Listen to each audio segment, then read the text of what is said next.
Hey everybody, how's it going? This is the Scrapper Tap Podcast, and I'm Jared Cole. Today I'm going to give my predictions over UFC Fight Night Eye versus Calvillo.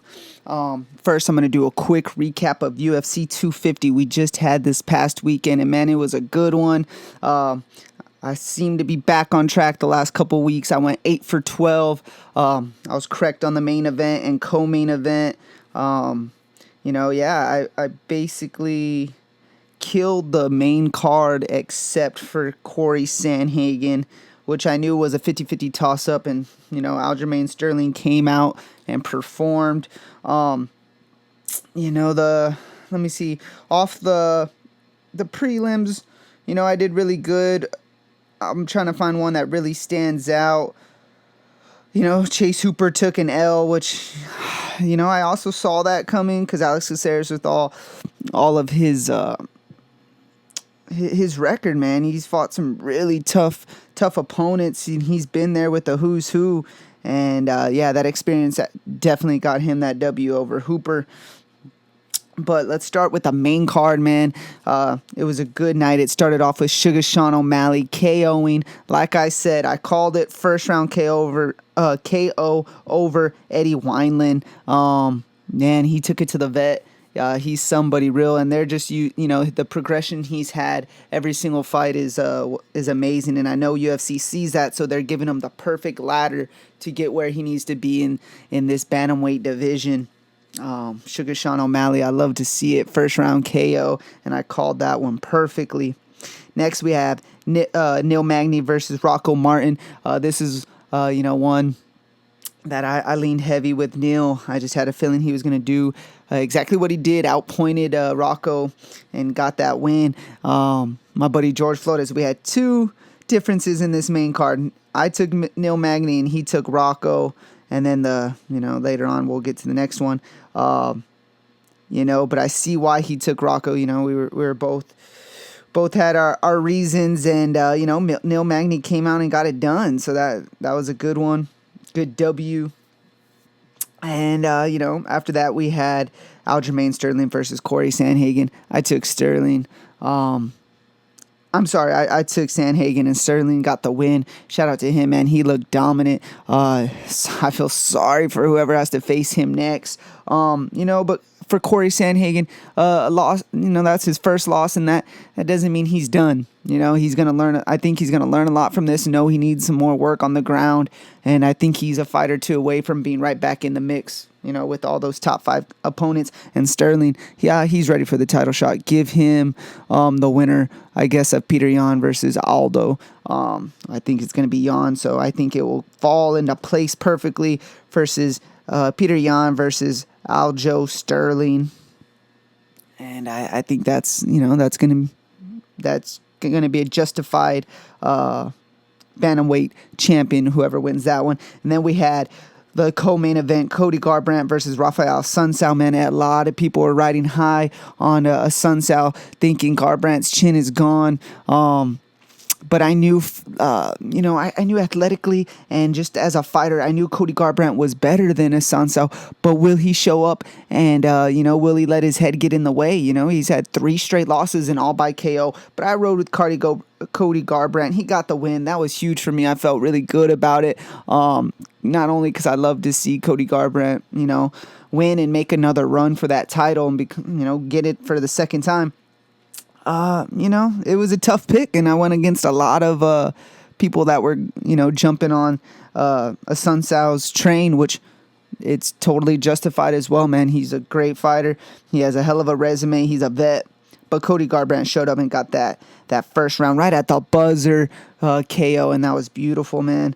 And then we had Amanda Nunes versus Felicia Spencer. We figured out Felicia Spencer is super tough. She went the distance with Cyborg and Amanda Nunes, 2 of the best fighters on the planet, women's fighters on the planet.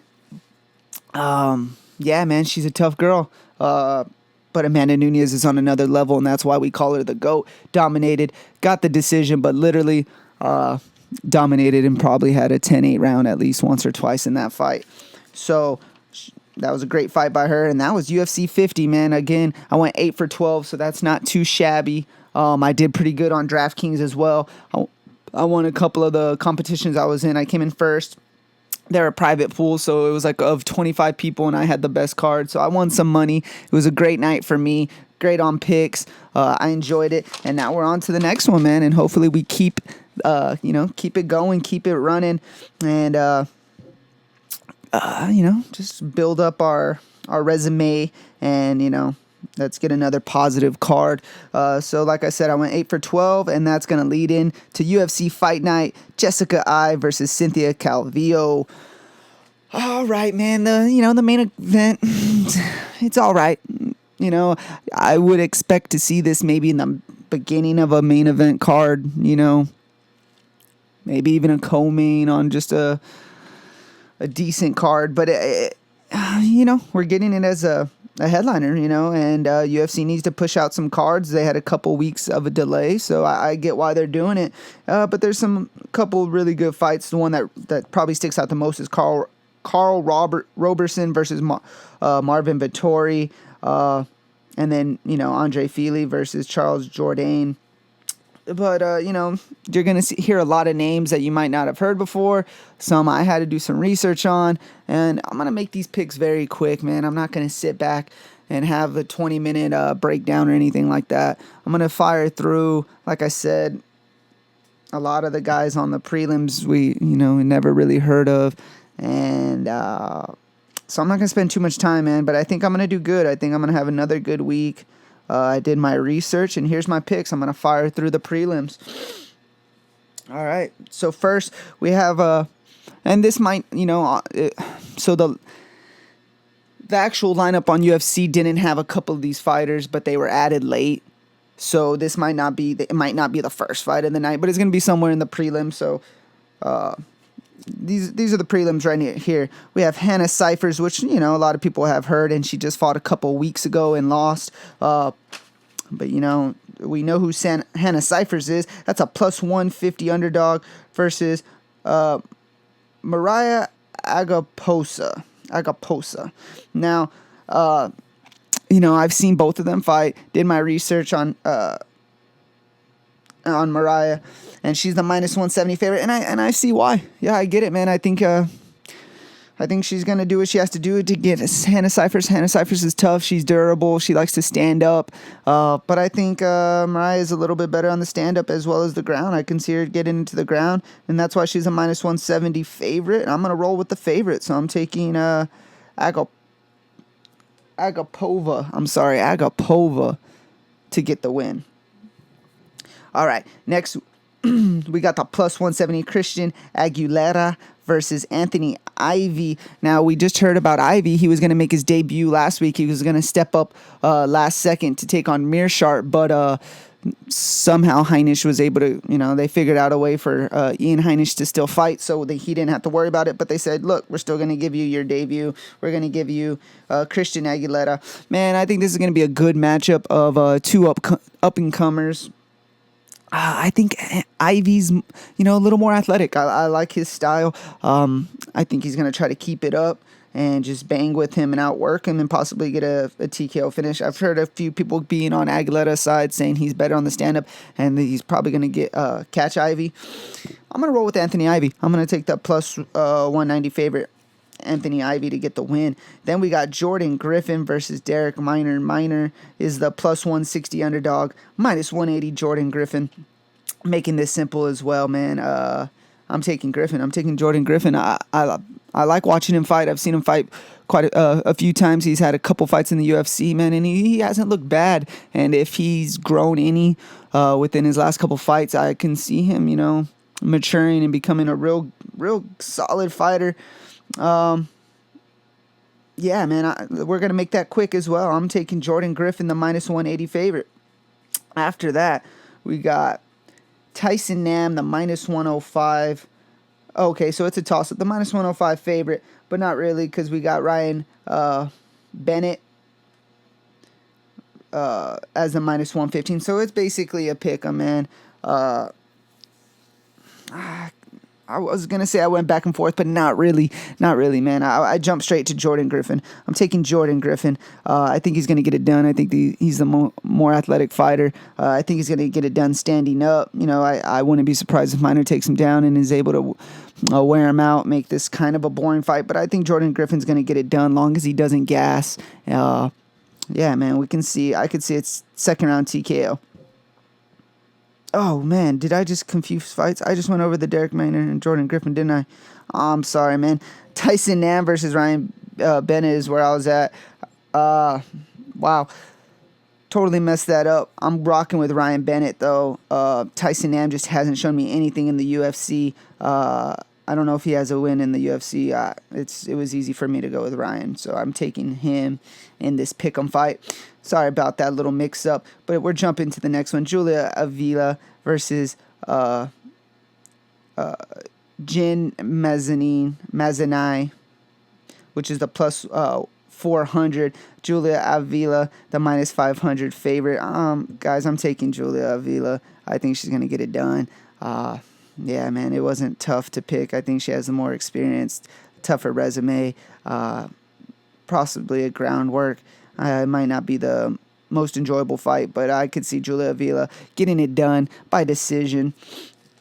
All right, next one. This is where it starts getting a little bit better, man. We got Charles Rosa, the plus 140 underdog, versus Kevin Aguilar, the minus 160. So, look, a lot of people, I think, are going off of Charles Rosa's last fight, which he just got outworked all up and down, all 5 rounds, versus my guy. Who'd he fight last? Thug Nasty, man. What is it? Bryce Mitchell. Oh, my God. Bryce Mitchell. He fought Thug Nasty, which is one of my favorite fighters, and I totally blanked out. And, after that, he's getting a bad rap. They're thinking he can't hang with people, especially on the ground.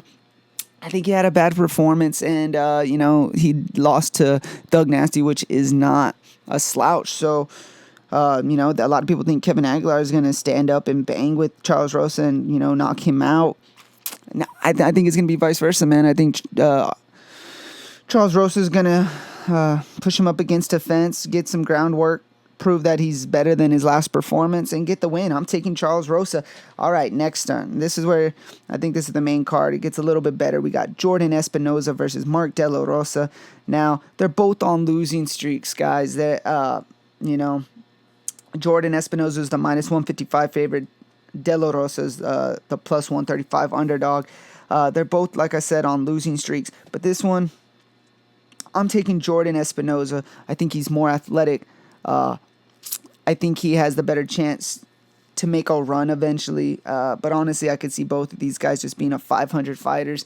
But I could also see one of them getting cut because it's been quite a few fights for both of them.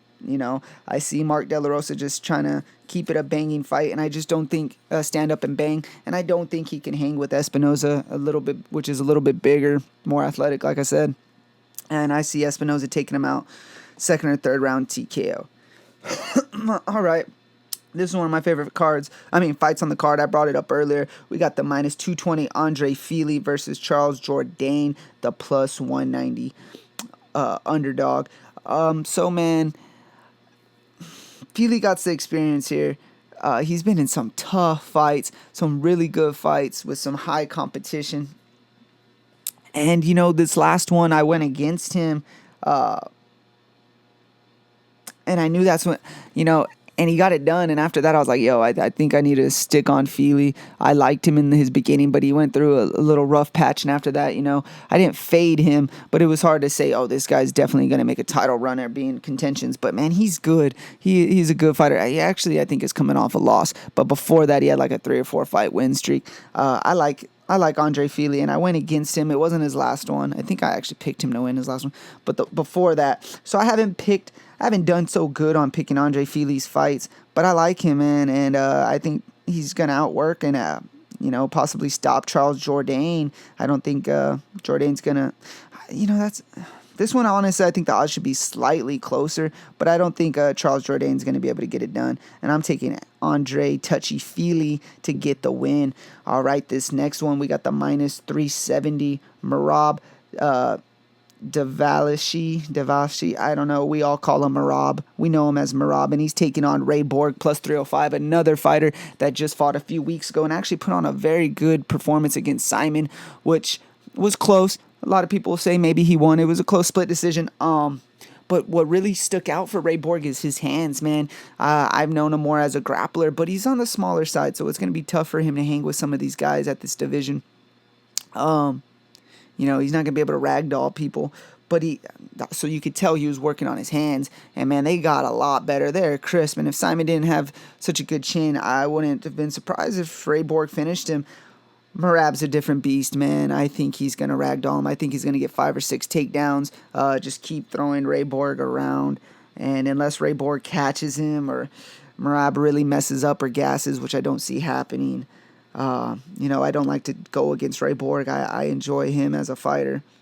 Like I said, he's been progressing, but I don't think he's progressed enough to beat Marab. So I'm taking Marab to get I'm going to go with the decision, but I think it's going to be a pretty unanimous, and I think he's going to throw him around a bit. All right, next one, we probably got the best card on the fight on the card. We got Carl Roberson plus 175 underdog versus Marvin Vettori minus 200. Look, I don't know how it's these are the odds, okay? I don't get how this isn't a pick 'em. I really think it should be close, basically a 50-50 fight. Here's my thing, man. I love the way Roberson fights. Long fighter. I love the way he throws a jab. I think I already did this breakdown a couple cards ago because it was supposed to go down and then it got canceled. They both have impressive wins. Vettori's been, he's went against some of the best. He's gone against Adesanya and lost a decision. So, I mean, that's pretty good. And after that, he went on a little run, a little winning streak. And Carl Roberson, here's my only issue. The reason I'm worried about Carl Roberson is he was supposed to take on Marvin Vettori a couple fight cards ago, and he botched his weight cut. He didn't make weight, and then I don't know if he had to go to the hospital. He had some issues though, man, and that's scary. They didn't give him a couple months to figure it out. They gave him a couple weeks and they said, hey, you're back you got to take another weight cut. And man, Marvin Vettori, I think he was making weight pretty easy. He's a beast. He's solid, man.